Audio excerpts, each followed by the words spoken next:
So, ladies and gentlemen, welcome back to Eazy Conversations. Thanks a lot to everyone who listened to the last episode featuring the homie Kilasin Ud. Chris, you absolutely killed it on there, and we look forward to having you on again down the road. So now for episode 86 of Eazy Conversations. I'm extremely excited, of course, to be back in the studio virtually with the homie Matt. Say what's up to the people. What's going on, everybody? Hope everyone's having a great time right now. I know I am. Hockey playoffs just started. And tonight's guest it's always an entertaining episode, and I can't wait to dive right into it. So, Eric, why don't you introduce who our guest is tonight? We brought nothing but the best back on for this episode. Pretty much like last time at this point, the homie needs no introduction. You're all extremely familiar with him, making his 8th appearance on Eazy Conversations, bringing back our good friend, the homie Bassam Issa. Say what's up to the people. What is up, everybody? Thank you for having me on again. Extremely excited. 8. Crazy. Crazy. Yeah, looking forward to this episode. Yep. Same here. So this episode will kind of be a continuance of your last appearance, actually, Bassam, where we did our iconic all things overrated episode. We're doing the flip side of that nice little mirror dimension episode. We're gonna be going with the all things underrated for this one. So if you'll recall Bassam's last appearance, we listed off 5 things that we find overrated in this life. So we're gonna do our foil to that with some top 5 underrated things. And I have no idea in which direction you guys took your 5. Mine are all over the place, and I'm excited to get into it. So I'll throw it over to our guest of honor first to get the ball rolling here. Bassam, what is the first thing that you want to share with us that you believe is underrated in this life? So this one kind of came to me immediately, and I saw it recently on a meme, and I remember seeing it in the past on a meme, and I think you guys will agree with me here, but waking up a few hours before your alarm and then realizing you can go back to sleep. So for me, I swear to God, it's equivalent to 2 full sleeps. So let's say my alarm's at like 8 a.m., waking up at like 5:30 a.m., and you're like, oh my God, I still have some more sleep time. That's my first underrated experience. What's your take on that, Matt? Wow, if you had said, like, I'm completely shocked by like the brilliantness of that answer, because I wouldn't have thought of that if I had a million years to like prepare for this pod. That I do love that feeling. You're right, Bassam. Me, it's when I accidentally like put my alarm for a stupid time and then realize, oh no, wait, I don't have to work today, and like go back to. You're right. Amazing feeling. Sure. You sleep so well in those like hours. That last stretch, I swear to you, it's like it's a full sleep on its own. For me, at least. I don't know if I would seek it intentionally, like I do it accidentally. So, What do you think, Harry? Yeah, definitely don't seek it intentionally. If it happens, it happens. Me, it's a bit of both. It's like I'm kind of frustrated that my sleep has been interrupted. But if you have, like in this example, the 5:30 to 8 a.m. window, that's a ton of real estate to work with. So I'm ecstatic if I see that it's 5:30 and I only have to get up at 8. So I will agree that is underrated. It's a great feeling. So that's a good one to get the ball rolling. You don't go to the bathroom at all at night, or you're just straight solid like REM sleep, right? No. Definitely not solid 8 of REM sleep. The Ocho, as they call it. I wish I was like that. I do get up sometimes, like for washroom or just stuff on my mind. And then, like I have a little bit of extra time to sleep. But I do wish to just be able to sleep through the night. Don't know if we want to get into everyone's sleep patterns here, but that's my experience is that, yes, it is great when that happens and you have enough time. If you wake up, though, on the flip side of that, though, if you wake up like 30 or 40 minutes before your alarm, it's kind of a bad buzz and you're trying to just cram extra sleep in there. I know that's not what you're explaining there, describing, but... Minimum hour and a half, I think, is the threshold here for a good feeling. I agree with that threshold. Yeah. Otherwise, it's a terrible feeling, honestly, because you're like, do I get up early, start reading, and nope, that's a good one. That's a really good one, Bassam. I guess I'll go next here. Yeah, go for it. Okay. Man, mine's not as brilliant as that answer. Neither is mine, so don't worry, Matt. Caught me completely off guard with that. I'm like, damn, I should have thought of my list harder. No. Mine's I'm gonna go with like I have different subjects, and this is like the food item or in that category, and I think McDonald's coffee is severely underrated. I drink that stuff black every day. I love it. Okay. And I think McDonald's gets a bad like rep for their greasy food, as they should. Like their coffees are delicious. And I love this because we're going full circle here, because on the overrated episode, I think you had said Tim Hortons was overrated. That's and true. then we got on to the fact that McDonald's had taken Tim Hortons' old coffee.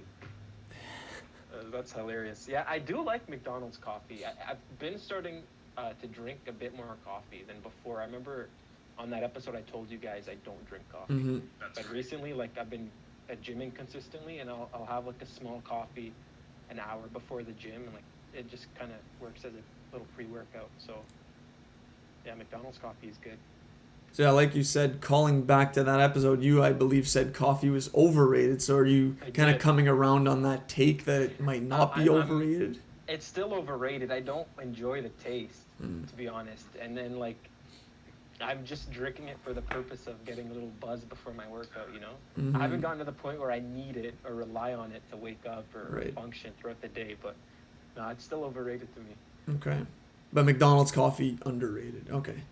I would say McDonald's coffee, to be honest, perfectly rated. I think it's gotten a good amount of traction over the last few years, like especially when they were doing, I feel like they picked up steam when they started the free coffee giveaway. Like they had a week during the year where they gave, like, you could get a small coffee for free, and that's when people started coming around on McDonald's coffee.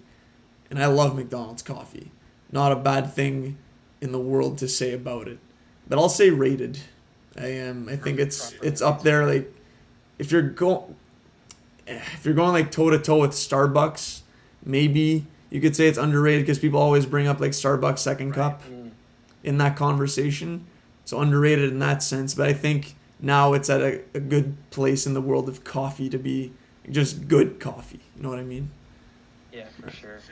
Thinking back, maybe I should have went with drinking black coffee, because like I'm a big I always push drinking the McDonald's coffee black to like all my coworkers and people at work. So now thinking back, maybe I should have went with like drinking coffee black, as it's very underrated. Yes. I'm a huge. I push that on people at work. Like, just try it once, and then like you're gonna learn to love that bitter taste. That bitter taste becomes a delicious taste. So do you drink like Turkish coffee or Arabic coffee at all at home? My grandparents live with me every morning. No. The smell of it is amazing, but that bitterness, I can't do it, man. I'll have to put a ton of sugar in there. Like you said, Matt, for me too, like it's not bitter at all. It's just delicious. I'm a huge coffee black guy. That's all. I don't remember the last time I had a cup of coffee with milk or sugar in it, other than like a latte, which is like a once a year thing when we cut our Christmas tree, or like coffee Baileys. But no, it's strictly coffee black all day. It's the best. I agree, underrated for sure. I was gonna go food for my first one, but I'll switch it up, and kind of segues nicely from our last episode, in which I said that I was gonna have to get on a task that I set for myself in the year, which was to learn how to change my own winter tires. And ladies and gentlemen, I'm extremely excited to announce that I have done so over the weekend. This is kind of tying into my first underrated thing, so I'm just gonna let's just clap it up for me real quick there, like just getting that done. Thank you. And also shout out the homie Dallas Dunn, previous guest on the show. He heard our episode in which I talked about that, and he reached out asking if I needed help. He could come over and show me the ropes. He did, so shout out Dallas. And it was super fun to do. So my first underrated thing is learning a new skill, that kind of goes into like stepping out of your comfort zone, because it's something that I feel like we don't really do, and we should be doing more. And seeking those things out are underrated and kind of difficult to do, but then when you do it, that fulfillment is second to none. And that's my first thing, is just stepping out of your comfort zone, learning a new skill, change your own winter tires. That's my first one. I'm curious, did you use a gun to change the tires? Yeah, so we did the manual lug wrench or whatever it's called to loosen them, took the bolts or nuts off, and then used the gun to tighten at the end. So all of Dallas's equipment he brought over. So now I realize that I'm missing a few tools in my arsenal to do this come the winter. But yeah, no, it was super fun to do, and got a little. Hands were extremely greasy, just kissing the pavement, getting under my car, seeing where I could prop the the jack there. But it was a lot of fun, and yeah, I highly recommend learning new skill. Hey, Underrated. here's my one question for you though. Sorry, I'm not letting Matt speak on this topic. I will in a bit. Did you mark your tires for winter? Is that something that you should do? Like, yeah, you want to rotate them in the winter. So the tires in the front, you want to throw them in the back next winter. You can do it now. I mean, but the ones you replaced, you might have a tough time remembering. It doesn't really matter. Just for next time, mark them because they wear out more in the front. Little bit of information for you here. Okay. So I should have reached out to a more seasoned tire changer such as yourself before doing this, but Dallas did you know what? I shout out to Dallas, but he kind of messed up there, man. Damn. Okay. Just joking.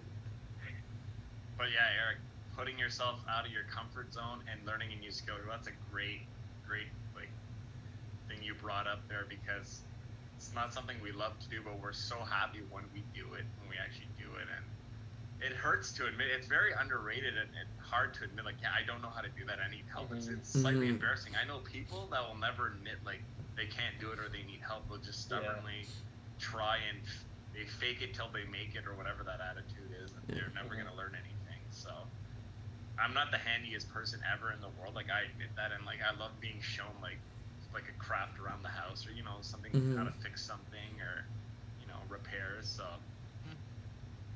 yeah, great pick, Eric. Thank you. And yeah, I'm not handy at all. For anyone listening to this who would be like Matt or myself, like, we're not handy guys. But Sam clearly he's a tire rotator, so he knows what he's doing.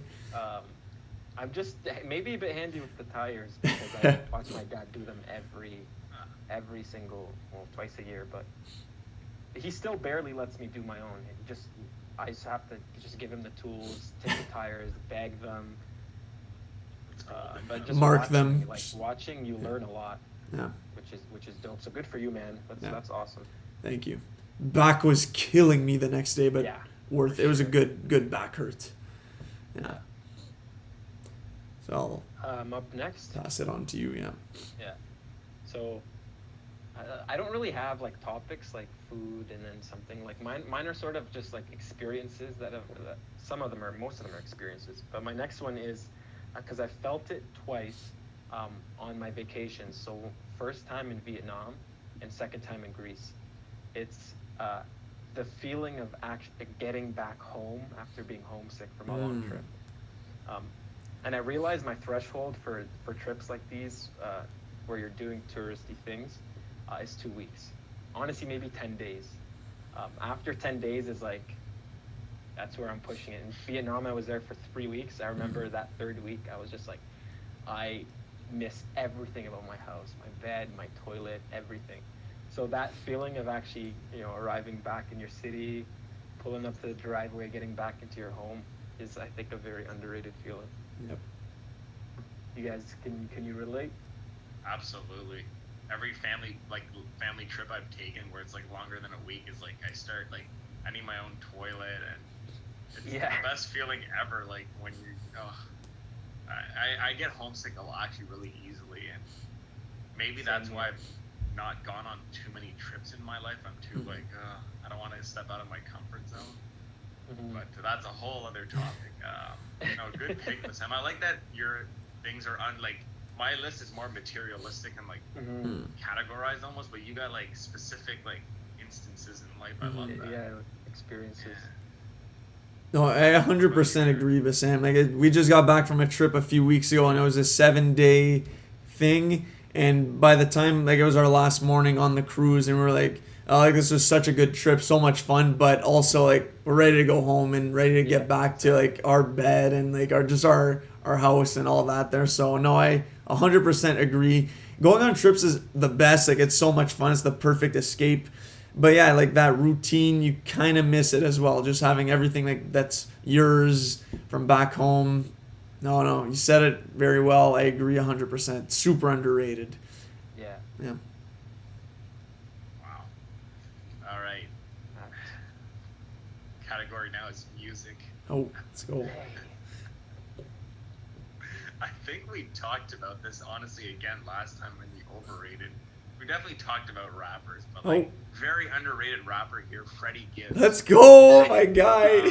Here's why he's underrated, because I liked hip hop, and I've listened to hip hop my whole life, and like I didn't really know who Freddie was until Eric introduced me to him. And I thought I knew, like, oh, I know all the good rappers. No, I did not. Like Freddie Gibbs, I actually don't. I know very little about rap. I'm learning over these past few years, but Freddie Gibbs, his last 2 albums, I still listen to this day, like in the car, and Bandana and Alfredo, and I don't know, it grows on me a lot. He's growing on me a lot still, and I think more people should be aware of him. That's why I find him underrated. He doesn't get the attention that lesser rappers get. Like, period. All right, I'll just jump in there. Super well said, Matt. I was, Bassam can probably attest to this too, that back when we were in the office, I'd always be just walking around, just yapping to people about Freddie Gibbs. And be like, all right, Eric, that's enough talking about this guy. But I'm glad now that you can take that role for me in this episode anyways and spread the propaganda that is the greatness of Freddie Gibbs. 100% does not get brought up in many like mainstream rap conversations. Definitely not with kids nowadays. Like, they're not really aware of how great of a rapper he is. In my mind, and I said it last episode too, should be in that big 3 that we mentioned, the Kendrick, J. Cole, Drake. Better rapper than at least 1, if not 2 of them in my book. So I'm a big Gibbs guy. Can't wait to see what he does next. Those 2 albums are timeless, Bandana and Alfredo. And he has a few other great albums as well, like Pinata, classic album. Anyways, there's a few others. I'm not just going to list them all there. But yeah, I'm an OG Gibbs promoter, so I don't know what else needs to be said on my end. I clearly need to go back and listen to this one. So, yeah, Eric plugs him all the time. At least he used to. He stopped recently. Yeah. He introduced me to Freddie Gibbs, like you, Matt. I think the first one I listened to was Alfredo.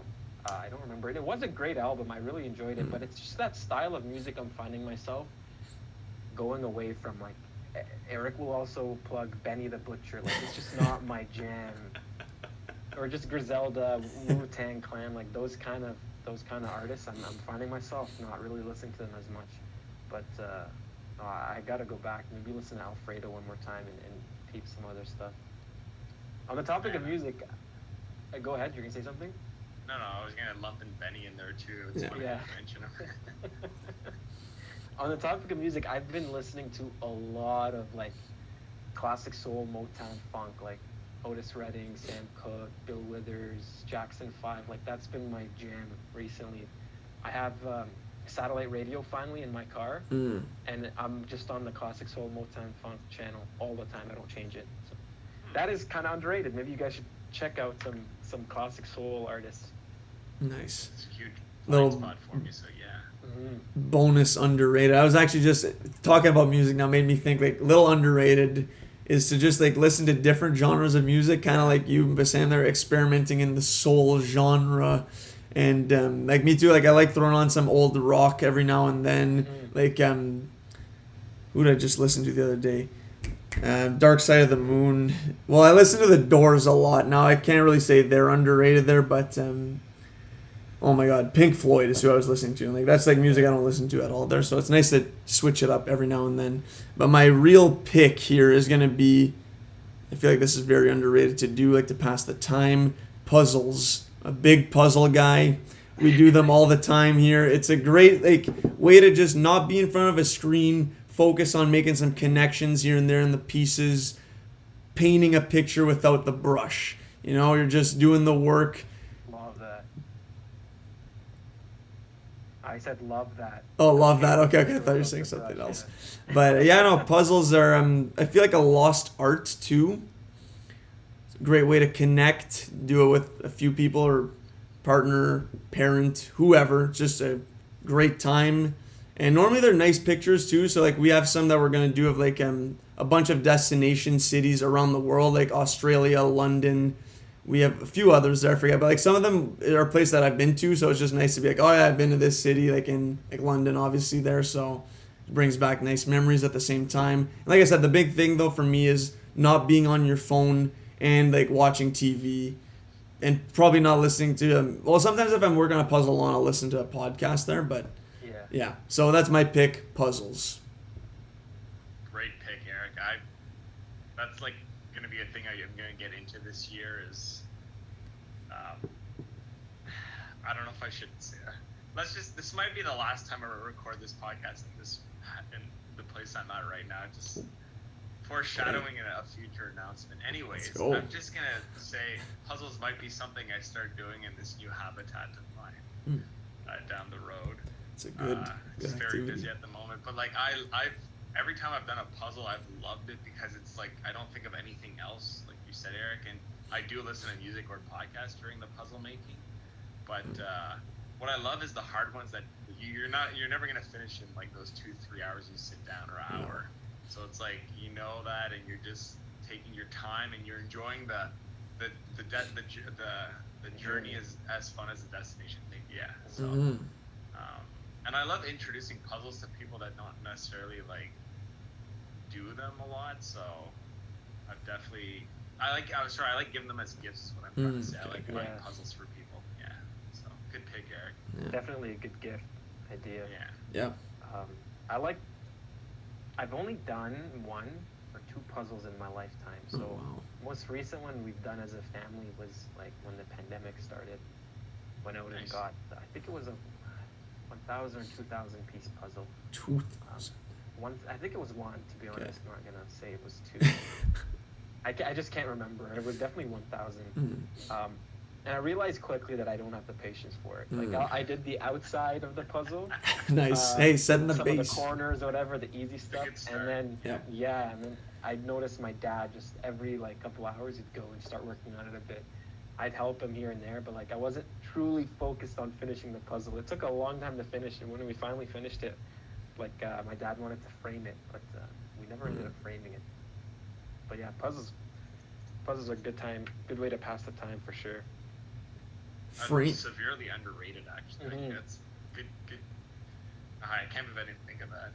I'm just gonna say also like sneaky cool posters to frame a puzzle and then like have it hanging somewhere in your house. Like my parents' house is those. We had 2 posters from the Star Wars Phantom Menace movie. One was underwater at Naboo, like with the like the fish and the ship that they go into to get like to the underground water subterranean passage. Anyways, and the other one is a pod racer, like a pod race.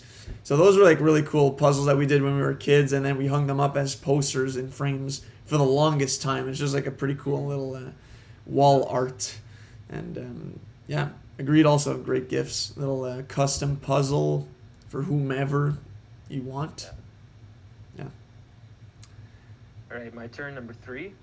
Let's go. So this one's kind of a corny, underrated thing, which makes me think. I don't know if a lot of people may use it as may choose it as an underrated thing. Just straight up exercise. And the reason I say that, I've been consistently working out and going to the gym for the past like I want to say 5 or 6 months, and before that I never did that. Like it was so inconsistent. I'd go for month stretch or 2-month stretch. I wouldn't do like consistent splits or anything like that. But recently I've really been focusing on the gym. Not so much my diet, but just exercising in general helps so much. Like I've noticed I used to have sciatica pain from my lower back. Like that's completely gone. Like I'm just more motivated to do certain things. Sleeping is better. And the reason I chose exercise is because I went out first round of golf with Eric a couple days ago. And I mentioned to him, I'm just like, my swing just felt better, and my whole game felt better. I just felt stronger, if that makes sense. And I'm like, man, it has to be because I'm consistently exercising. But exercise is super underrated. Just because of the benefits it gives you in all other parts of your life. Absolutely. That's why I think it's underrated. First of all, Sam, good job, man. Like, keep it up. I love to hear that. Actually, my next one ties into like exercise. So I'm just gonna like tie my next one with my next one was push-ups. Ooh. So it's part of exercising. And the reason I bring in push-ups, and we can talk about both. Is I've been on like a 6-week push-up streak. Basically, like I do at least 60 push-ups every day, like minimum 60, and I just like three 20s, 3 sets of 20, and like I've noticed a huge difference. Just like how like my arms getting stronger, and like you would think, okay, it's just a push-up, but like man, push-up I'm working 3-part, like my legs, my abs, and my arms, and I'm like, it's a great way of like, oh, I don't need to go to the gym that day. I can just do like a bunch of push-ups and sit-ups in front of my TV or something. Yeah, and it's a great pump. And like sometimes I don't even count them. I just go until I can't anymore. And if anything, like some days it's like I'm not doing anything except those 60 push-ups, and it keeps me for the next day like motivated to go to the gym after, and like it keeps me in the loop is what I'm saying. I never lose like my streak of a day where nothing gets accomplished. And push-ups you can do anywhere. You can discreetly go do them. Like I have to do them on my girlfriend sometimes, and I just like when she's not around, just 20 push-ups. Just hit the deck. Yeah. So I'm just like, okay, what are you doing right now when I'm not finished yet? Anyways, push-ups I find are very underrated. Push-ups are great. Like I love that you say that, because there's so many different variations of them too. Like you could do closer for triceps, for chest, like diamond push-ups, like different variations of push-ups. Definitely a great workout. And people don't realize how hard they are when you're first starting. Even if you like work out and do like weights and stuff, just the action of a push-up, it's not easy. It's sort of that repetitive muscle memory thing you have to do, just repetitions, right? 60 a day is definitely great. No, good job, Matt. I like that answer. I feel like that's a regime I should adopt. Like 60 push-ups every day. I'll be striping him like Bassam on the golf course. Guy was hammering his drives down the gut. Like I have to give you some public props here. You were smoking your shots, and it's true. The working out must be a factor. I'm also working out at home, but clearly not enough. I gotta up my game. 60 push-ups a day just might be the missing link here. But no, those are two great underrated answers. Exercise stuff that not enough people do. I feel like if everyone did, they'd all be in a better place in their lives, obviously physically and mentally as well. Like it's a good escape from whatever you're into, like your work life. If there's a lot of stress, you can, like we've talked about so many times on the pod, like unload that stress and channel your anger into 3 sets of 20 push-ups, So I love both those answers. Mine, I'm not going to segue into mine yet there, but it was going to be actually kind of exercise related too. But Matt, I used to do that. I used to do like push-ups every morning and then every night before going to bed, and I try to up them every day. And that was a great routine I had. This was like, we're looking back at like 2014 here. Like I was those days are long gone. But now I think I'm going to bring it back. Yeah. And Bassam, I like what you said. Like, it's super hard to, like, okay, 5 years ago, when I quit my farm boy job that I've been there for 9 years, and I wanted to, like, change my life and start working out, like, I couldn't even do 5 push-ups. It was very sad. But I started by doing just 5 push-ups every day and then 6. And honestly, you'd be surprised only after 2-3 days how much more you can do. Quickly. And, and then you keep it going. And using your body weight is, like, great for exercise. And you technically don't need, like, you don't need to, like, curls are nice and stuff, but push-ups, you're working everything. Perfect, exactly. So, that's very underrated. You'll notice these, is it called calisthenics? Calisthenics. I think it's calisthenics. Calisthenics. You ever see those guys at the gym? They're doing the most weird next level sort of movements, right? And everyone's staring at them, but those are the guys that can pump out like 150 push-ups in like one sitting, And that's a different kind of strength, You could bench like 2 plates for I don't know however many reps, but the guy that's pumping out those push-ups, it's different. It's true. Also, chin-ups a great exercise too. Eric, you're up, I think. Okay, I was just gonna say chin-ups and pull-ups are a pretty good exercise as well. Nice body weight action, dips if you want to work those tries as well. Yeah, no, it's good. I mean, I guess I could just add on to the exercise wave here. And I guess I will. That's the theme. So mine would be like a nice activity that I try to do every day pretty much. Basically, my push-ups is going for walks outside, like reconnecting with nature. That's something that you're driving around, you see like older couple walking around, like of course they're walking, like that's one of the few things they can do, and you kind of think, you put that on the back burner, like, oh, I'm gonna walk when I'm older. Not a guarantee that you can walk when you're older, just saying. And also, it's just a nice way to like go outside, step away from, if you're working from home like myself, Bassam, get some fresh air. Today, actually, I was just stumped in Excel like all day working on this problem, trying to find a little solution, a little workaround. Nothing was clicking. Stepped outside for 20 minutes, little lap around the block. I didn't have the answer when I came back, but I felt much better. So I would recommend, just going out every now and then. I'd say once a day during your lunchtime if you can. Throw on the Interstellar soundtrack. Hey, Going for walks, underrated. That's my pick. I love that because that ties into my fourth. Oh. Winter walks. Oh. Okay. Winter walks? Winter walks, I think, is extremely underrated because people don't necessarily go out for their like leisurely walk when it's cold out, right? And the excuse is it's true. fucking cold out. But I want to say, I'm not going out for walks when it's like minus 25, minus 30. That's too cold. But when it's like early winter or just a cooler day, minus 15, minus 10, where people will still avoid going outside, just bundling up and going for a walk is amazing because you warm up while you're walking, right? It's a different feeling. There aren't many people outside walking when in the winter, it's super white, especially if the sun's out, like it's super bright. Put on the shades, some music, podcasts, whatever. Walks in the winter, I think, are underrated. You gotta Walking be in nicely general, for sure, bundled up. underrated. You gotta be nicely bundled up though, because any sliver of exposed skin is just feeling it on the cold. And I used to do that. Like I walked around when we lived in the country. Shout out Vars. I still walked every day when it was like even like in the minus 20s, and I had to be like, there's not a speck of pale skin that was sniffing the cold air, right? And to your point of like the people outside, there aren't as many. When you see them, you gotta salute. Like you're warriors for trekking through the cold. Minus 25 is crazy though. Like I'm talking more like minus 10, minus 15. Okay, no, I know what you're saying. Manageable, Even then, people, you don't see them going out for walks. When it's winter. Sleeper underrated. I'll agree. As a walk guy.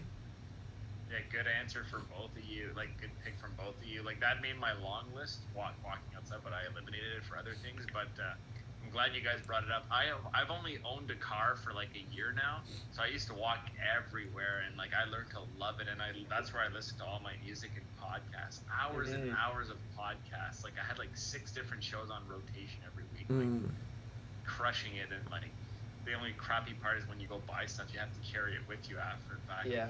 Like there's logistical issues to walking. Like this is walking to live, not like just like going out for a 10-minute walk, 30-minute walk. I agree. Huge, just for your mental health, your physical health, just to like not stare at a screen all night or watch TV. Like you have 30 minutes before the Blue Jays or the hockey game. Just go outside for a walk for 30 minutes. I have a 2-minute, like a 1-minute walk to my mailbox. I love that walk. Like sometimes I check the mail. I know there won't be much in there, but I just like going walking outside to it. It's a good walk. At work, I get a chance. I can exit the building and take like a 10-minute break, and Eric, that's huge. Like when I'm frustrated at work, go outside. Lunch walks. It just feels. The older we get, guys, I think this is gonna be even key. Like I think every person the older they get, should be going outside. So like, definitely something I'm gonna remember. Well, actually, just shout out Matt and mine's grandmother. She's like quite up there in age, and she can still walk with the best of them. And like I'm pretty sure one of the reasons she is so mobile is because she always did walk and was very active. Also kept her mind sharp with reading and puzzles, I'm sure. But that's a factor. Like as soon as you kind of give up the walking game, it's a hard game to get back into. So, go ahead. It's a downwards. Yeah. Like it's I know because like for your circulation, as the older you get, you need to walk. Like the doctors tell you. Like it's Shout out to your grandma. Shout out grandma. Respect your grandma. Yeah. No, she's so my grandparents built different. And I've been trying to get my grandma to walk with me all the time. excuses. Like she has problems. Like, and I think it's probably due to the fact that up in age, they if you're not staying mobile and going out for walks, like it only makes your problems worse, right? Health problems. I mean, even now she has some health problems, and I tell her like, yo, you're just sitting down all day. Like it's definitely not helping your health problems. So like, come outside for a walk, just even if it's up the block and back, and you'll increase it every day. And it's super tough to get her out to walk. So shout out to your grandma. Yep. I'll have to tell my grandma about your grandma, and maybe that'll change her mind. And walking in the winter, Bassam, I love like when you're actually bundled up warm enough, and you get like that cool, like the feeling when you're inside after like the warm air hits you inside the house, and you're like and you feel like really like relaxed, and I know it's a good feeling. I like that. Getting back in the house after a cold walk, also underrated. Similarly to coming back from a long trip, that homesickness you felt, that comfort of your own home. The only thing that sucks getting back in the house after a long cold walk. Matt, you'll know because you wear glasses. I used to wear glasses. Is your glasses fogging up? And it's not the type of fog that it'll disappear within like a minute. It's like the whole frame and lens is like ice cold, and it's like it takes a while. Take them off. You gotta take them off. That's funny. That happens to me all the time. Yeah. Well, my next one is there's walking involved in it. So my next thing I find underrated is the mobile game Pokemon Go. And I'm gonna explain why. Now it's kind of funny. I kind of stopped playing the game because my life got a little like hectic and busy at the moment, so I don't play as much. But here's why Pokemon Go is underrated: because it gets people off their asses and out into like outside to play. You have to be moving to play this game. Yes, some of the lazy players play in cars now, and like that's how the hardcore people play. But you have to like go outside and walk, and we were just saying how much walking is so important. So that's reason number one why it's underrated is it promotes exercise and healthy living. The second reason why Pokemon Go is underrated is there is no end to this game, and there are so many ways you can play it, so many different like ways to approach the game. If all you want to do is PvP battles, like battling, you can just do that all day, and you actually can just do that from your couch and not get up.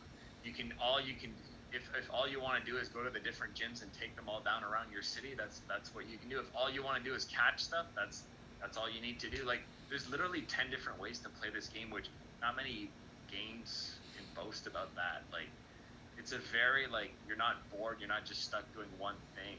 Unless that's the one thing you want to do in this game, go for it. But there's many ways to play this game, which I find, even if you're not the biggest Pokemon person, you'll find an aspect of the game that you'll like, and you'll just stick down that path.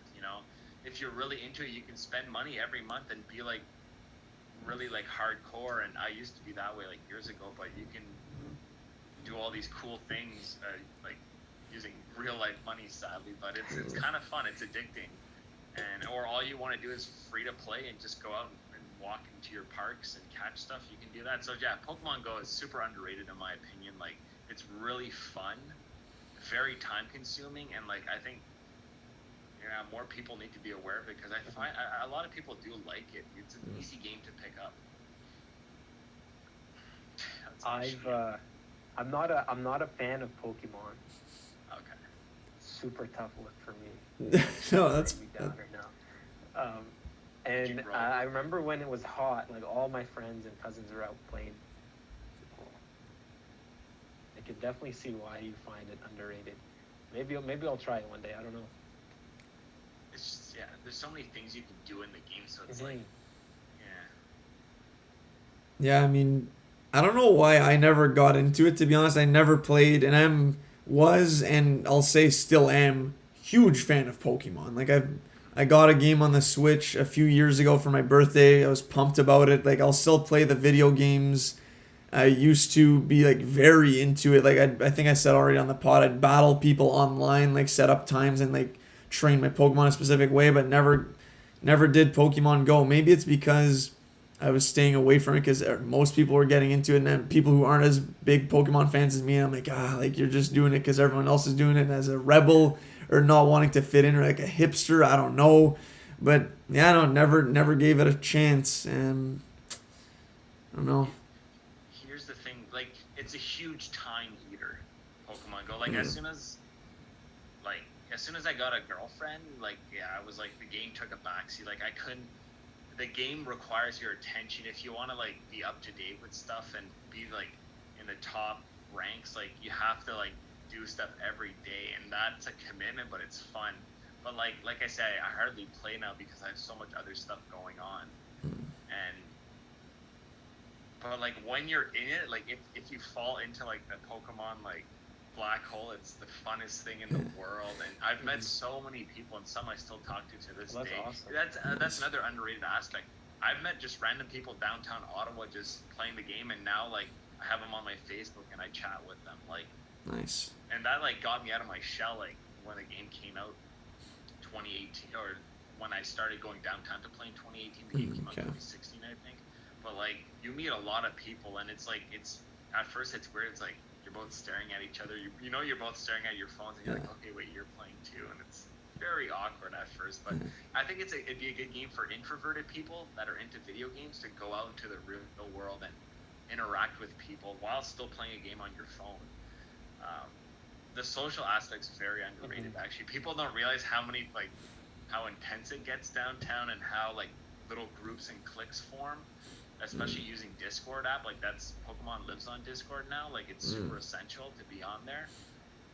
So yeah, there's all that side too, and like, oh, it's crazy, guys. Okay. I love how you met new people playing it, because that in itself is definitely like a reason someone, like you said, is if they're introverted and they're trying to get out of their shell and meet new people, to pick it up. Oh, that's awesome.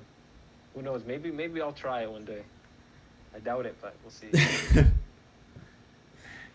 If you already have a lot of stuff going on, it's really hard. Like, It's hard to get into it, eh? Yeah. Yeah, like you need to put in a lot of hours, and then you're just like, oh well, this is boring. I don't want to do all this. But Yeah.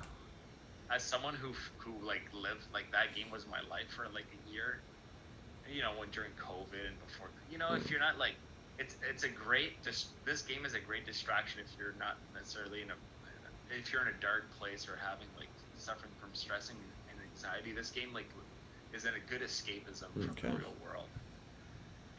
Yeah. Not like Ready Player One escapism. That's to come probably in like, we're gonna have that one day. I'm calling that now. We put in like Metaverse, goggles. it's already starting somehow. It's already right. So like that's gonna be exciting. But yeah, Pokemon Go underrated in my opinion. Okay, nice. My next one is a little different, and I think it is underrated in that it's something that happens to everybody, and it's when you kind of mess up or things don't go your way. I'm saying that's underrated because, and I'll give an example. Let's say like at work, giving a little presentation, some meeting, and you kind of like fumble your words and they say something that's like just completely wrong. Someone steps in like, hey, actually it's this, and blah, blah. You learn something out of it. It can be a little embarrassing at times. You can get flustered in the moment, but the flip side of that is that other people can then be like, oh, you know, like I did the same thing like last week in my other meeting. It can humanize you and also other people in that same situation who maybe you're not as close with. And if you don't mess up in life, and let's be real, who doesn't ever mess up? How are you possibly going to learn and grow as a person in various aspects of your life? So I'm going to say that while we look down on people who mess up and like just completely drop the ball on something, it can be and often is for the best. Unless you're like, I don't really have an example for like messing up on a catastrophic scale here that there's no coming back from it. But in like those little things, like that kind of setting that I'm describing, I feel like that's underrated. Messing up humanizes you. I love that answer because I have a similar experience. Just like messing up, failing in general, humbles you and it teaches you, how to learn and how to accept failure and how to grow from it. I had a similar experience in my last year of uni. I failed a class, thermodynamics 2, and I wasn't able to take it. It was only offered in the winter, so I had to wait a whole year. It held me back a whole year to graduate, you know. In the beginning period of that, I was just like resentful of my prof. I was very like, it was just an awful experience in the beginning because I was just like, screw this, he could have passed me, whatever. It's all the only class I needed type of thing. That's where my mind was, but it took me a little while to realize like, you know, I gained some respect for the guy for failing me, sorry, because, you know, it taught me that, you know, there are consequences in life. You can't just go through life without any consequences. So held me back a year, but it taught me how to learn differently in school. Like I changed how I study in my freaking 5th year. A very humbling experience, failing or messing up, for sure. Being able to take criticism, I like that answer a lot. Like you, but like Eric, I love that answer too. It's something like I preach now, like not preach, but like I observe. I work with a lot of people.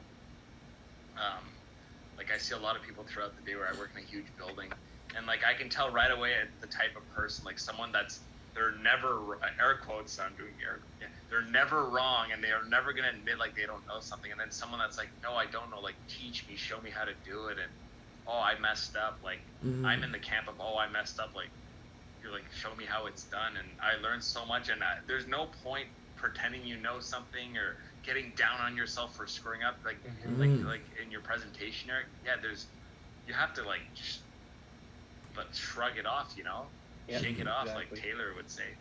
Oh God. I'm being trained right now. I'm in a new position right now, and I'm being trained on these. It's one of the most unique. I've never I work with tiny little like mechanisms, and we have like little tools and tweezers to hold the parts, and I'm learning right now, and I'm like, and the guy's training is like, ask me any question. There's no stupid questions. And I screw up every day. Every day I screw up, and I go like, hey, can you show me how to do this? And he shows me, and there's no awkwardness there. I don't care if I don't know. How am I supposed to know? Like, who cares if I screw up, right? So it's great. I wish more people would do that. What's up? Yeah. I was just saying, it's just like a genuine human experience, you know. Yeah. If someone on the opposing side is like belittling you or making fun of you for messing up, like that's not a real person, in my opinion. You know, that's someone that you shouldn't even think twice of. So messing up in meetings, like I remember you telling me, I can't remember specifically what you messed up. I don't know if you told me about the most recent one, but we definitely had a similar, like a conversation about this. Okay. Probably, to be honest. Like, there's definitely a lot of moments in which, like, stuff doesn't always go how I would want it to, like, for a little meeting or whatever. Like, and the grand scheme of things, like, they're pretty meaningless moments, but little things like that, like, can definitely get at you and be like, oh, like, I should have said it this way, or, like, some people kind of thought that question was stupid or whatever, but it's like, you kind of had to ask, otherwise you're one step behind in, like, trying to act like you know what's going on, but you don't, and then that'll come back and bite you in the butt later when maybe the stakes are even higher, in that if you had just asked that one maybe stupid question to some people, but to you it was essential to ask, like, you're looking like a genius to the board when it all matters later on, you can actually contribute. So it's the butterfly effect, and just kind of changing our perception on these things. And they say that the loudest person in the room is never the smartest, right? Yep. Person who's talking and acting like they know everything, compared to the quiet person who may be asking questions.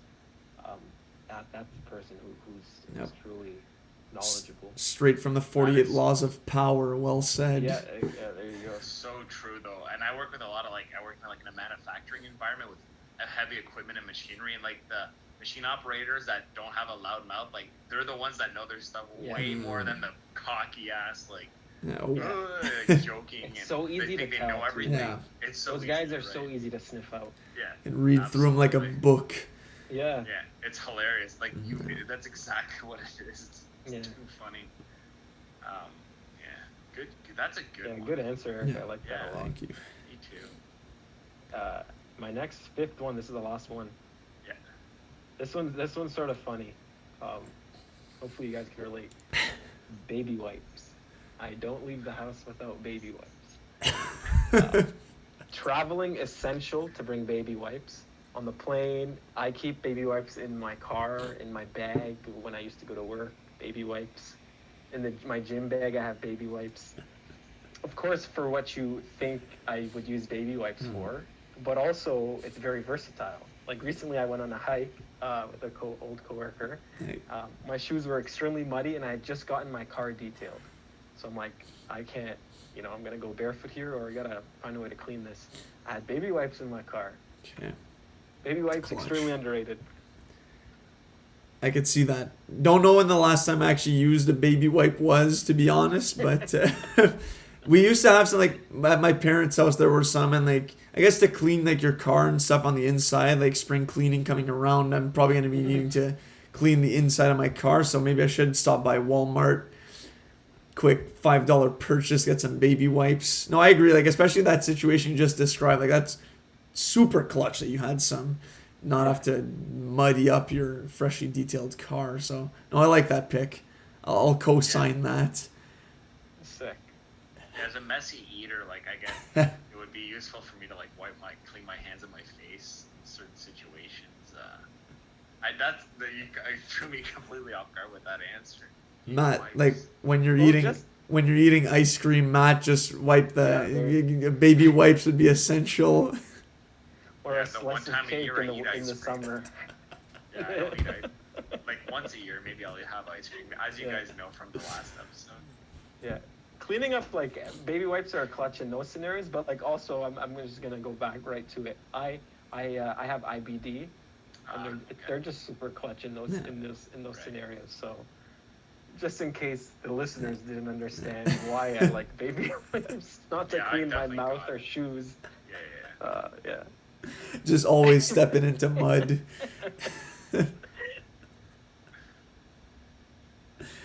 That's good. My Who's last next? one. Yeah. Well, there's no way I wasn't gonna talk about movies. So Oh, let's go. pinpointing like one movie that was really hard.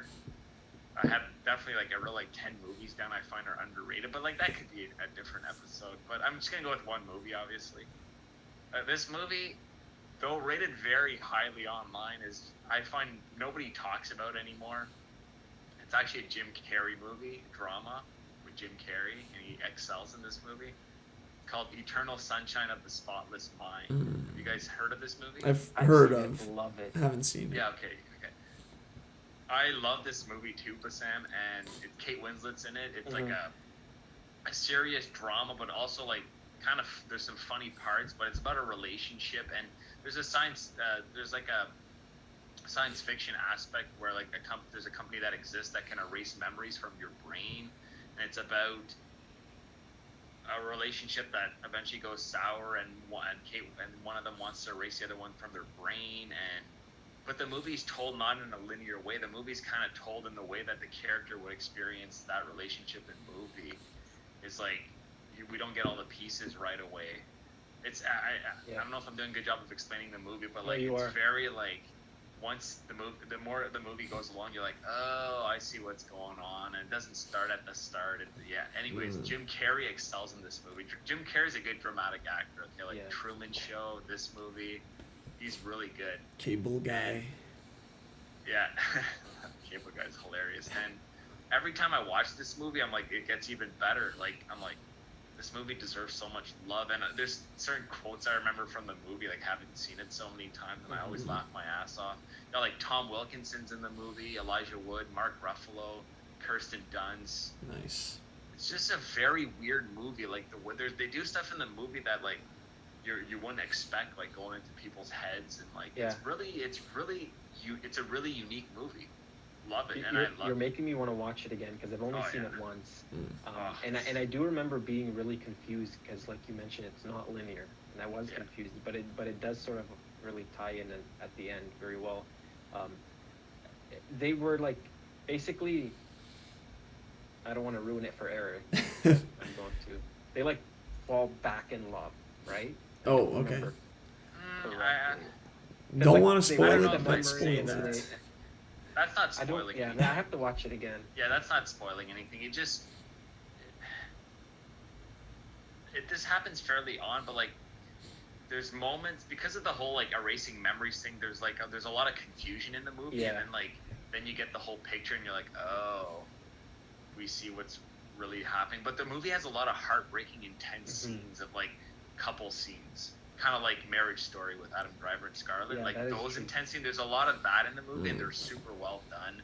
Mhm. And there's good like realizations, and it's a very thought-provoking movie in my opinion. Yeah. It makes me think about my own life and stuff. And yeah, I want to watch it too. I want to rewatch it too. I'm gonna rewatch it now that you bring it Yeah. up.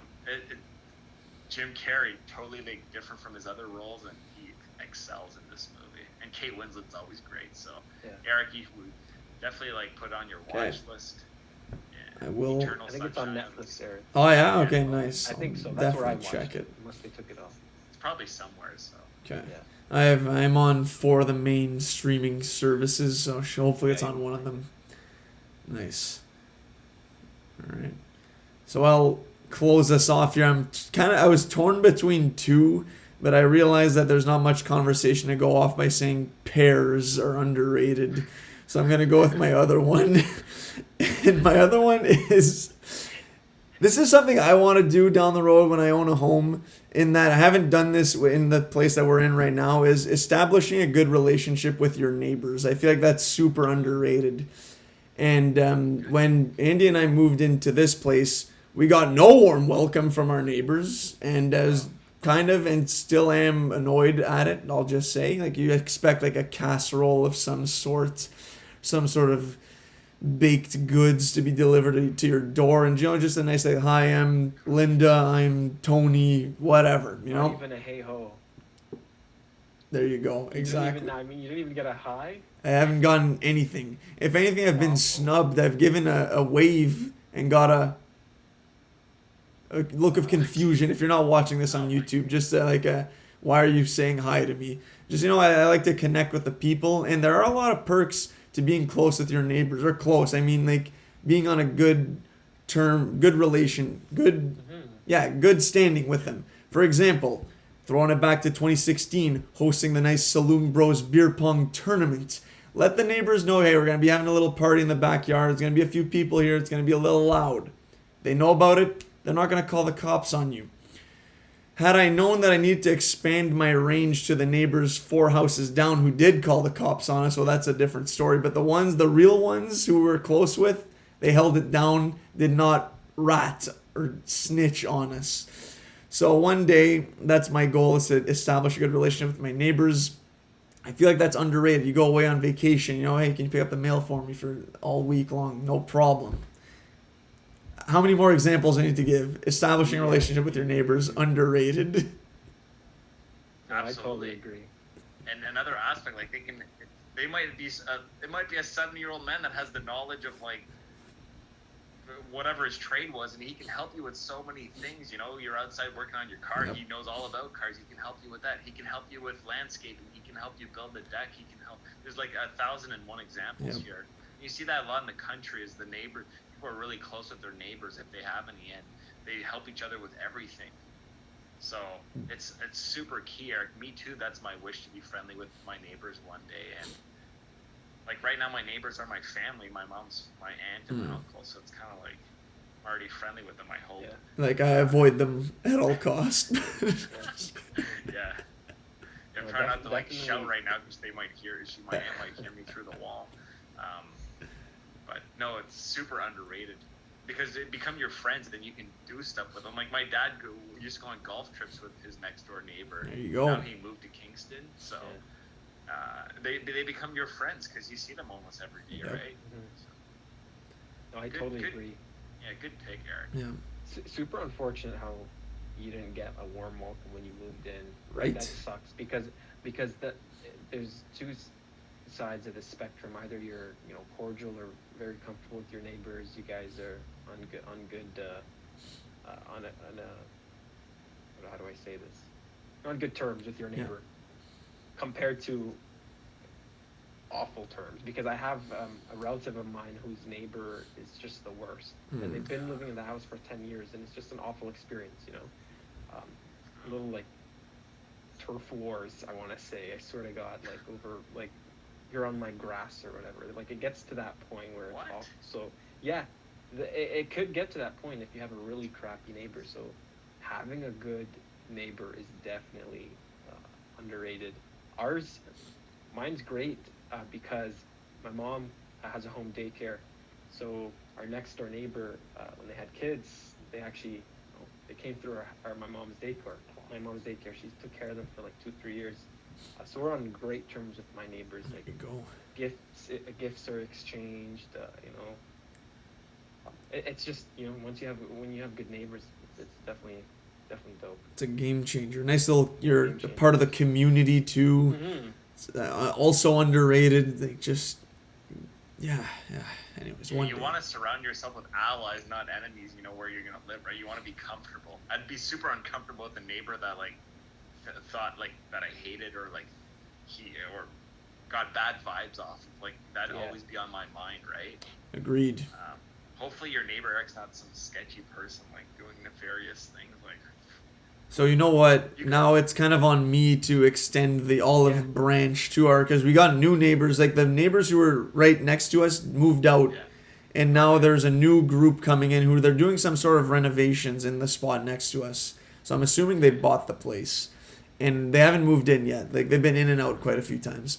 When they move in, we're going over there and we're talking to them. Just be like, yo, listen, this is who we are. Like it's what we're about. If you want to come over for Thursday trivia, we can arrange for that, like some charades set up. I'm just kidding, obviously there, but just introduce ourselves and get off on the right foot with them. I'm picturing Jesse Plemons' game night, when you said that. Love that. Little like Frito Lays. You and Andy walking in with like 5 Okay, bags of chips. Like, what you doing there? A little more subtle than that, though. But yeah, hey, that's Eric. by any means Yeah. underrated movie. I feel like game night too. Game night. Yeah, good list, fellas. We got some submissions as well that we can go over. The first one being from the homie Zain Merhi, Bassam, your cousin. Yeah. Shout out Zane. So he had two.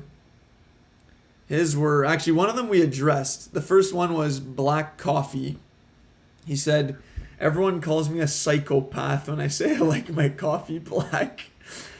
I mean, I could see that, but you're not a psychopath at all. Let's be clear. We've already established that black coffee is the best way to drink your coffee.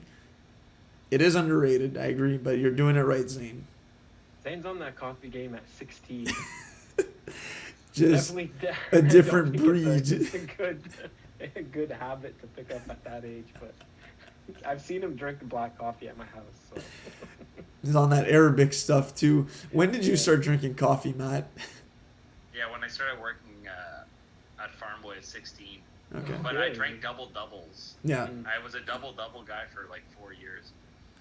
I was a double guy until I moved to the UK for my semester abroad, and then I didn't want to buy milk and sugar, so I just became a coffee black guy for budgetary reasons.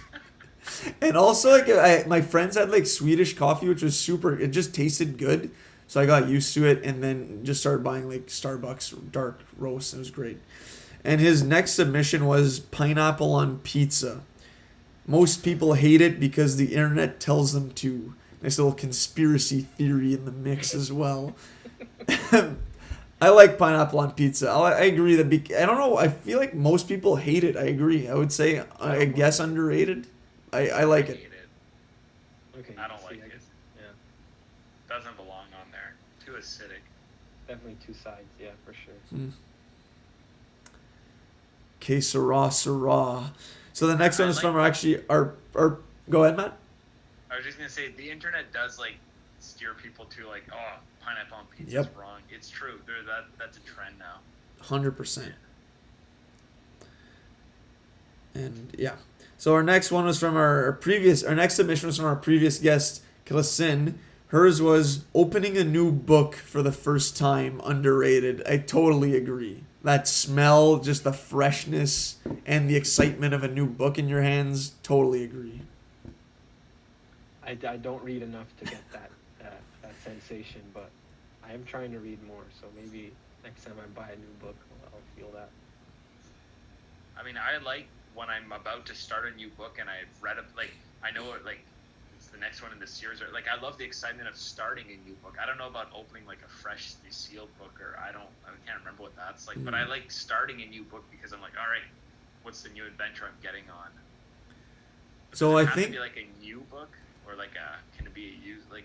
She likes the smell. no, I feel like it was a new book, like the first time you're reading Okay. a book. There was no mention I of the love smell. That was all me. I brought the five senses okay. into the the Okay. equation. No, I agree 100% with Okay. Kristen's answer. Yeah, I love that feeling. Okay, so a good one, Chris. The next one is from my girlfriend Andy. She had two as well. Hers were getting a good night's sleep and taking off your boots after a day of skiing. Totally agree on both. Good night's sleep we talked about. There's the REM sleep that we seek. Doesn't happen often, but when you get it, amazing way to start your day. And if you ski, when you ski, as soon as you take your boots off, you still feel like you have that weight of your boots on your feet, but you don't. So you have that ghost foot feeling. It's weird, but it's a great relieving moment to have the boot off. It's Similar to underrated. getting off the treadmill, I feel. Sort of maybe different feelings. I'm thinking of that zero gravity feeling when you get off the treadmill. That's something else I probably should have put in my top 5 now that I'm thinking about it. Yeah. I haven't skied since I was 13, so I don't know about the boot thing, but the sleep is, I agree 100%, because a lot of people are like, oh, I don't need sleep. I only need to sleep 5-6 hours. But no, like how your day will go so much better after a great night's sleep. It's unreal. Like it's. Yep. Yeah, you're gonna lose 2 hours. Maybe those 2 hours you would have spent watching a movie or 2 more episodes of your show, you wouldn't have gone, like you're sleeping more, but like man, you'd feel so much better the next day. I've learned, like I have recently, like I work during the day now, not on nights. Let's go. And like I purposely like at least 7 hours of sleep now every night. Nice. You know, I don't I cut it close in the morning now. I wake up right before I wake up and it's like no nonsense. I have to get to work right away. There's like every minute's planned in my morning. It's kind of funny actually. But to sleep more and to have a great day. Yeah. So good ones. Yeah. What's the boot? Okay, the ski thing in the boot. Can you explain that again? Well, yeah, basically it's just like it's a heavy boot that's tight around your foot. And while you're skiing, you don't really feel it that much because you're kind of going through the motions of skiing and like you're not really focused on it. But then when you're done skiing and you notice like, okay, there's a lot of pressure on my foot. It's been like this for the last 6 or so hours. I'm excited to get this thing off my foot. And when you do, it's kind of a process. You know, you got the flap, unbuckle, flap off, boot off, foot free, feel great. That's my breakdown of the. You're talking about that like super tingly feeling in your. Yeah, big time, some Peter Tingle action in your foot. Is it like taking off your hockey helmet after, like you don't realize your helmet's on? No, like I understand the comparison to be made, but the ski boot is it's a different breed when it comes to equipment. So it is underrated because then you feel like your foot can finally breathe again. You know? But yeah. I'm assuming you're on the same page with the sleeping, Bassam. 100%, yeah. The sleeping. I mean, you guys already know how I feel about sleeping. Get that 2 full sleeps, waking up 2 hours before. So no, a good night's sleep is definitely great. But the boot thing I mentioned earlier is like getting off a treadmill. Not the comparison I should have. That's all good, eh? Sometimes we swing for the fences and we miss terribly. Yeah. There you go. And you learn from it, you know? Yeah. So the next ones were from both my parents. They submitted one each. So my mom said time alone for underrated. I agree. It's very underrated. Just time for yourself. Yeah. Definitely people don't appreciate it. I guess a lot of people feel like they have to constantly be in settings with other people or environments with other people. But that time alone definitely helps a lot, just to think about, self-reflect. Going to the movies alone, like that's what I'm doing for Doctor Strange. Like, that's my me time type of thing, Mm. Some people think I'm crazy for going to the movies alone, but yeah, just lonesome activities are great. I agree. Good good job this time. I'm an advocate for going to the movies alone. It's great. Yeah, it's awesome. It's not as weird as people think. Yeah. You learn to love it, and you're like, oh, I can actually relax. No one's bothering me. Mm-hmm. You know, but yeah, of course, it's fun to talk to your friend about the movie after. Yeah. But no, your mom, that's a great pick, because even if what you want, you think, no, I always have to be with other people, and that, like, eventually you're gonna realize, like, no, I need like that downtime where you're watching the sports game by yourself. Or no, it's huge. And I get a lot of time alone right now at the moment. Like, I live by myself for now, and I'm very, like, I got a lot of alone time, but, like, you know, if I spend the whole weekend with my girlfriend, then I get back home, and I'm like, okay, like, it's a different feeling. I don't know. I'm conflicted right now. I'm not gonna start going to this whole, like, tangent on. It's just a good recharge. Yeah, for sure. Yeah. And I feel like, especially coming from my mom, and I know my dad would echo this one as well, time alone. When you get older and, like, you have kids and, like, you have way more responsibilities, that time alone is kind of harder to come by, and you cherish it even more. So I'm sure that when we get in that game of having kids of our own, if that's what we all want anyways, whoever's listening as well, we'll cherish that time alone even more. But still good to take advantage of while you don't have as many responsibilities, and, like, it's good. Like, go see a movie alone. Doctor Strange 2. But, like, anyways, yeah. I like talking about movies after I see them, so it's not for me, but yeah. And then my dad had soup is underrated. I also agree. I've become a huge soup guy over the last 2 years, making my own. Feel like it doesn't get brought up enough in great food conversation. Soup's looked kind of down on as, like, a pigeon in the meal chain, and it's just like wasting room in your, like, soup kitchens because of the word soup kitchen. maybe, yeah, word association. I'm big on that. So soup kitchen. But no, it's true. Like you said, Bassam, like, it's kind of just filling up room that should be saved for the main course. So, but I love soup. I agree, underrated. I really like soup. On the topic of soup, go ahead. No, you go ahead. I'll just finish quickly. So Ramadan just ended. So when we break our fast, normally you break it on a little bowl of soup, and it's because, like, when you're fasting, your stomach sort of shrinks. So getting that warm soup in kind of expands it a bit, and it's, like, essential to eat before the main course type of thing. So I had a lot of soup for the past month, but yeah, I do agree. After Ramadan, I don't eat much soup, so that's why I do agree that it is underrated. Wait, but Sam, you've been working out these past. Yeah. Well, how? Like, my brother-in-law does Ramadan, so, like, holy crap! How did you have the energy to work out? You'd be surprised, man. You just do, like, you go an hour and a half before you break fast. Like, I wasn't doing heavy cardio, but like, you still hold a lot of your strength, just different weight workouts, and then I'd hop on the treadmill, like, walk at the end of my workout. You have a lot of energy. It's not like you're starving yourself for, like, days, you know. True. Yeah. But I started feeling faint after, like, 3 hours of not eating. Yeah, agreed. Yeah. Maybe, like, 5. Okay. And soup's underrated because it's easier to make than people realize, and it tastes delicious, right? Like, it's actually not that hard to make. Shout out to, like, our episode with your mom, Eric.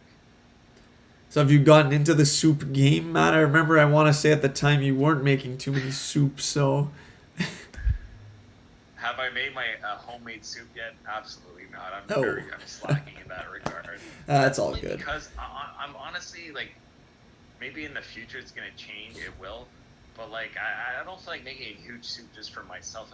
I like cooking for other people. Like, I find, like, I'm gonna make more soups in the future. Okay. Just because I'll be able to, like, share with other people. That's fair. Very lazy when it comes to cooking just for one person myself. I'm like, I can just eat this, whatever. But, like, when I cook for other people, then I'm like, I want to make it nice and add flavor, and I've been slacking. You've called me out. No, I was just wondering. I was no. It's true, though. I've been slacking. The call out was not my intention. Just wanted to see if we could share some soup recipes here, but it's all good. Soup. So yeah, that was it for our submissions that we received. Oh no, sorry, there was one more. I knew there was one more. So my cousin Daniel also submitted. Underrated is the album Stoney by Post Malone.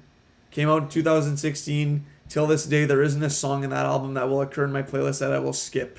A forever goated album, and people never speak about it. Was big when it came out. Now it's unheard of. I totally agree. Super underrated album. In my opinion, Post Malone's best album. And I liked all of his other 2 albums there, but Stoney, I always go back to that one more than his latest 2. I actually never listened to his last album, but Stoney has the vibes, and that's an album that brings me back to when I was in the UK as well. Just hiking at Arthur's Seat in Edinburgh. Anyways, I don't need to get into that. But yeah, Stoney, if you haven't heard it, it's a phenomenal album by Post. Posty needs to drop something new. Is Stoney the one with I feel like the only Post song that I can remember that's an older one is Candy Paint for some reason. Is that a song on that album? So that's like, it's just funny that you thought of that song. Like when you think of Post Malone, you think Candy Paint. But White Iverson. Actually? Yeah, it's the album with White Iverson, exactly. That's a song that made him popular. Yeah, that was his breakout hit. Yeah. Go Flex. Yeah. These are. I'm looking at the track list. Good song. There's some sleeper songs on there too, like not just the singles, like Leave, Up There, Thank You, Austin Post, or Sincerely Austin Post, I don't even know. The first song is amazing. Broken Whiskey Glass is probably one of my favorites on there. Great stuff. Alright, sweet. I'm gonna check out the whole album now. Yeah, it's great. Yeah, I'll listen to that tomorrow driving to work. There we go. So yeah, for real, those were all of our submissions. Yeah, I think that's a good spot to wrap it up on there. Sam, it was a great time having you on here again. Glad that we got to do this counterpart to our overrated episode, and like less disagreements on this one. It was easier, I feel like, to just all be in agreement, right? Because we're bringing light to things that don't get talked about as much. So that was a lot of fun, man. Yeah, no, I really enjoyed it. I love these kind of episodes, top 5, top 10 lists. Yeah, I find them awesome. Thanks for having me, guys. I really appreciate it. Next one, my 9th, hopefully before you guys break 100, maybe. We can arrange for that. See.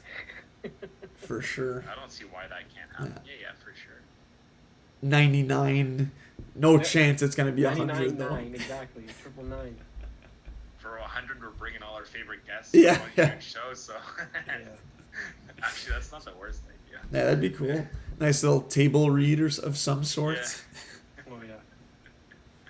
Anyway, yeah. Yeah, but thanks, you had guys. great answers, Yeah. Great picks, Bassam, and Thanks, man. it's always fun to talk to you. Yeah. Thank you. I agree with you. It's fun to talk to you too, man. Oh, thanks. All right. See you, man. All right, have a good one. Alrighty, guys.